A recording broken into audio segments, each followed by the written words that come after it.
histoire vraie à couper le souffle. Préparez-vous à entendre un témoignage exceptionnel qui va bouleverser votre conception de la vie après la mort.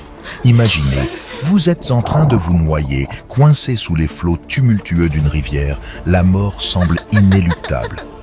Mais soudain, vous vous retrouvez entouré d'un amour pur et intense, tenu par le Christ lui-même. Vous voyagez vers les cieux, accueillis par des êtres chers, baignant dans une gloire indescriptible. Puis on vous renvoie, avec une mission de vie transformée à accomplir. Impossible? C'est pourtant exactement ce qu'a vécu le docteur Mary Neal, chirurgienne du rachis et mère de famille. Son expérience aux portes de la mort a radicalement changé sa vision de la foi, de la vie et de l'au-delà. Découvrez sans plus attendre le témoignage incroyable mais vrai du docteur Mary Neal. Docteur Mary Neal, vous avez vécu une expérience incroyable, une expérience de mort imminente sur laquelle vous avez écrit et parlé. Vous faites partie d'un nouveau film, il s'appelle « Après la mort ». Je vais commencer. Pour ceux qui ne connaissent pas votre histoire, cela s'est passé sur une rivière d'Amérique du Sud. Vous avez failli perdre la vie. En fait, vous avez perdu la vie.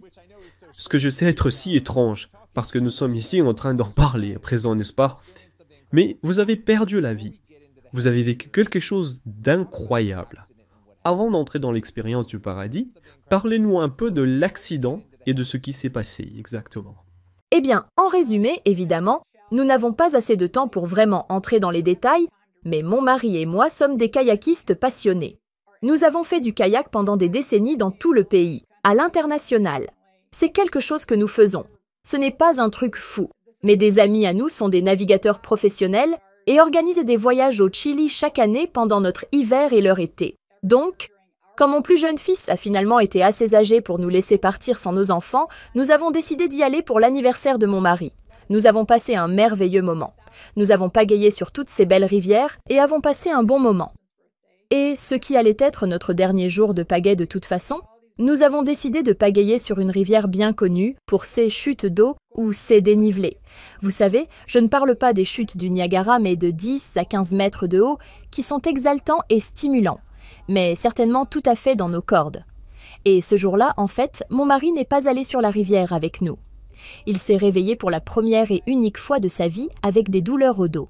Il nous a donc déposés. Et puis, nous, il devait venir nous chercher à la fin.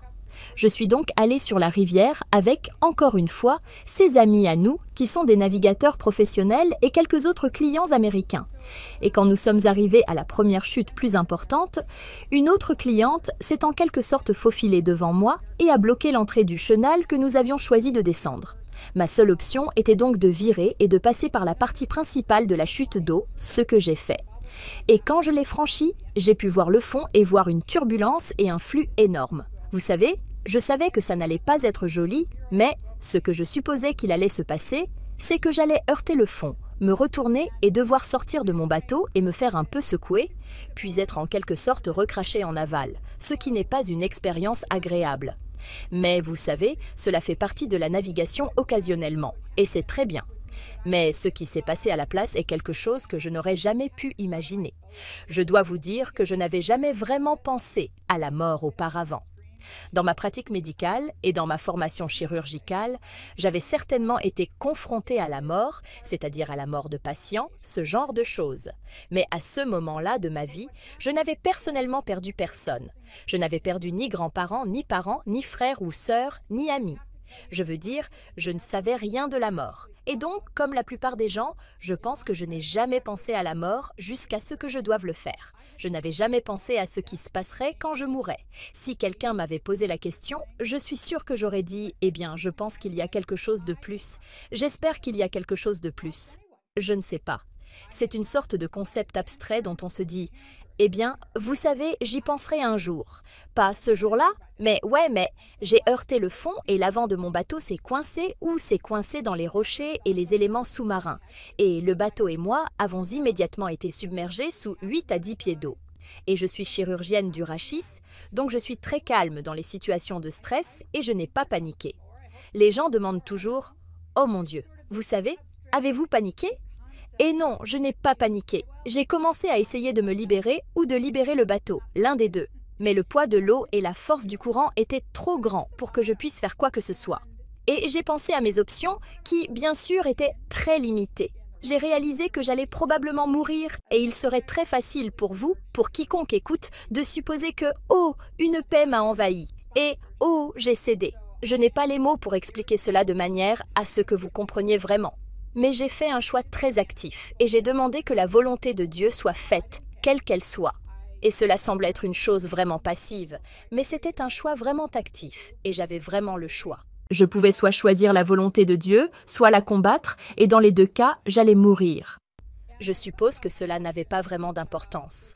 Mais au moment où j'ai demandé cela, j'ai immédiatement été envahi par cette sensation très physique d'être tenu et réconforté et rassuré que tout irait bien. Même quand vous êtes sous l'eau, en train de vous noyer. C'est sûr, tout cela s'est passé sous l'eau et j'étais tenu par le Christ. Ce qui, vous savez, m'a pris beaucoup de temps pour le dire à haute voix. Parce que, comme probablement tout le monde, je veux dire, même si nous parlons de ne pas avoir à gagner l'amour de Dieu ou à travailler pour lui, dans notre cœur, nous croyons encore que, waouh, nous ne sommes pas assez bons. Vous savez, pourquoi moi? Je veux dire, je ne suis personne. Et c'est vraiment l'une des premières choses vraiment belles, je pense, de mon expérience, parce que c'est vraiment vrai. Je veux dire, nous sommes individuellement si complètement connus et si purement aimés, nous n'avons pas à gagner cela. Je veux dire, c'est difficile à accepter pour nous, mais c'est vrai. Et donc vous êtes dans ce moment. Vous savez, à ce moment-là, vous vous dites « je vais mourir ». Il n'y a pas d'issue. Et vous ressentez cela, cette sensation qui vous envahit. Que se passe-t-il ensuite? Une fois que vos yeux deviennent noirs, une fois que cela arrive? Non, mes yeux ne sont jamais devenus noirs. Il n'y a pas eu de moment de transition. Cela s'est juste enchaîné. Je ne me suis jamais sentie vivante, puis morte, consciente, puis inconsciente. Je me suis sentie consciente, puis plus consciente encore. Vivante, puis plus vivante encore. Non, je ne me suis jamais sentie morte. Il n'y a pas eu de moment de vide. Et je vous dirai que je suis très pragmatique et que je pense de manière assez concrète, et le temps de Dieu est différent, le temps du monde spirituel est différent. Et il y a certainement eu un changement dans la dimension temporelle. Je ne suis pas tout à fait sûre de ce que seraient les mots métaphysiques, mais je pouvais faire l'expérience de toute l'éternité à chaque instant. Et donc, je pouvais être tenue par le Christ et être rassurée et passer en revue cette vie et toutes ces choses. Mais en même temps, j'étais toujours moi. Je veux dire, peut-être mon meilleur moi, mais j'étais toujours moi. Et j'avais cette petite bulle de pensée sur le côté en pensant « Waouh, c'est vraiment étrange. Waouh !» Saviez-vous que c'était la vie après la mort? Je veux dire, saviez-vous, à ces moments-là? À ce stade, je pensais « Ce doit être une hallucination, vous savez ? Je dois être en hypoxie, et donc je ferai des examens d'auto-évaluation. » Je me disais « D'accord, attends une minute. Maintenant, je dois avoir une poche d'air parce que je suis très douée avec le temps. » Je savais que j'avais été sous l'eau trop longtemps pour être encore en vie, alors j'ai pensé « D'accord, j'ai une poche d'air. » Je pensais donc « D'accord, prends une respiration. » Est-ce que je sens de l'air? Et je me disais « Non, mais je me sens comme une raie manta, vous savez. » Je me sentais glorieuse, en fait, et c'était de l'eau, mais je pouvais encore sentir le plastique de mon bateau. Je pouvais sentir le poids de l'eau. Je pouvais sentir le courant tirant lentement mon corps hors du bateau. Je pouvais sentir mes jambes se casser pendant que cela se produisait. Je veux dire, je pouvais sentir toutes ces choses sans douleur, je pourrais ajouter, mais en même temps, je pouvais sentir cette intensité et cette pureté d'amour. Et le Christ me tenant et me faisant passer en revue cette vie et apprenant tout ce qu'il m'a enseigné là-bas. Et puis mon esprit a quitté mon corps et je veux dire, c'est vraiment un esprit. Nous partons. Je veux dire, vous savez, nous avons tous ces corps ici, parce que cela fait partie de cette expérience. Mais non, le vrai moi, l'essence, l'esprit, l'âme, vous savez, peu importe comment vous voulez l'appeler, ça m'est égal. Je me suis élevée et suis sortie de la rivière, et je me suis juste sentie glorieuse. Ce n'est même pas le bon mot, mais je me suis sentie si glorieuse dans cette incroyable légèreté d'être. Et une fois que j'étais au-dessus de la rivière, c'était comme si Jésus, en quelque sorte, je ne sais pas, cela semble ringard à dire, mais il m'a juste en quelque sorte relâché dans les cieux. Et puis, j'ai été accueillie par ce groupe, encore une fois, de je ne sais pas quoi, des gens, des esprits, des êtres. Encore une fois, ces mots signifient des choses différentes, pour des gens différents, donc je ne sais pas comment les appeler. Mais je savais que c'était des gens qui m'avaient connu et aimé aussi longtemps que j'existe. Je savais qu'ils étaient tous des gens qui étaient importants dans l'histoire de ma vie. Je ne les ai pas personnellement reconnus parce que, comme je l'ai dit, je ne connaissais personne qui était mort. Mais disons peut-être que c'était un arrière-grand-parent qui est mort avant ma naissance, qui me connaissait, savait que j'existais, mais que je ne connaissais pas. Quelqu'un lié à vous, mais vous ne connaissiez pas cette personne. C'est vraiment intéressant. Oui, je sais absolument que la prochaine fois, il y aura plein de gens qui seront là pour m'accueillir, que je reconnaîtrai. Et la belle chose est que, parfois les gens disent « Eh bien, vous savez, je ne veux pas être reconnecté avec peu importe mon père, parce qu'il était un crétin et je le déteste, et je ne veux plus jamais le revoir. » Mais l'une des choses incroyables est que lorsque nous sommes réunis avec les gens, c'est avec une compréhension absolue de l'histoire, des antécédents, de ce qu'était le but de tout cela, et nous sommes réunis avec une pureté d'amour absolue. Et donc même les gens que vous n'aimiez pas ici sur Terre, je veux dire, c'est la pureté de l'amour. Je suis convaincue que là où l'amour est présent, et spécifiquement là où l'amour de Dieu est présent, il n'y a tout simplement pas de place pour ces émotions destructrices. C'est un peu comme, vous savez, la lumière et les ténèbres. Tout ce qu'il faut, c'est un tout petit peu de lumière. Et les ténèbres ne peuvent pas exister parce que les ténèbres ne sont pas réellement réelles. Nous en parlons, mais ce n'est pas réel. C'est juste l'absence de lumière. Et je suis convaincue que toutes les émotions destructrices que nous ressentons, c'est juste une absence d'amour. Eh bien, quand vous pensez à cette expérience que vous avez eue, vous êtes morte dans l'eau, vous êtes allée au paradis, vous vivez cela. Et vous revenez évidemment parce que nous sommes ici en train de faire cette interview en ce moment. Vous avez été expulsé. Comment était-ce pour vous de vous réveiller de cela?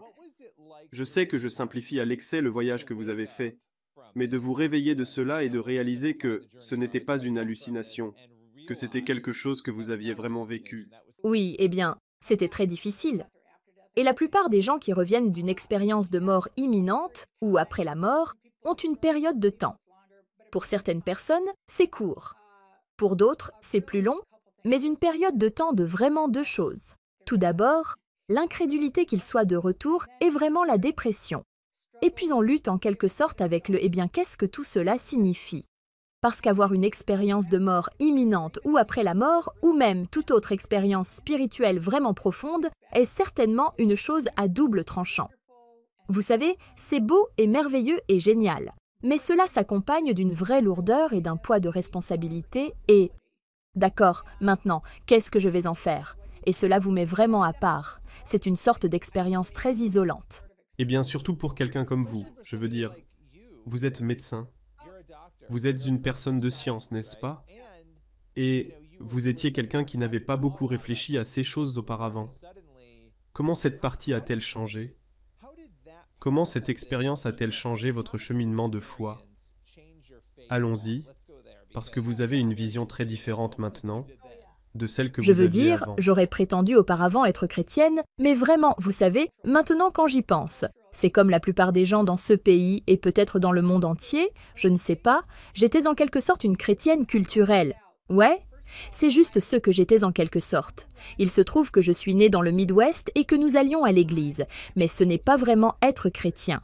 C'est une chrétienne culturelle, on peut être n'importe quoi culturellement. Mais je dirais qu'actuellement, sans aucun doute, tout d'abord, mon identité numéro 1 est que je suis un enfant bien-aimé de Dieu, point final.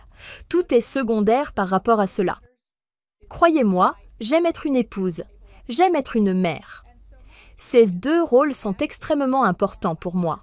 Mais la seule chose qui compte vraiment, c'est que je suis un enfant bien-aimé de Dieu.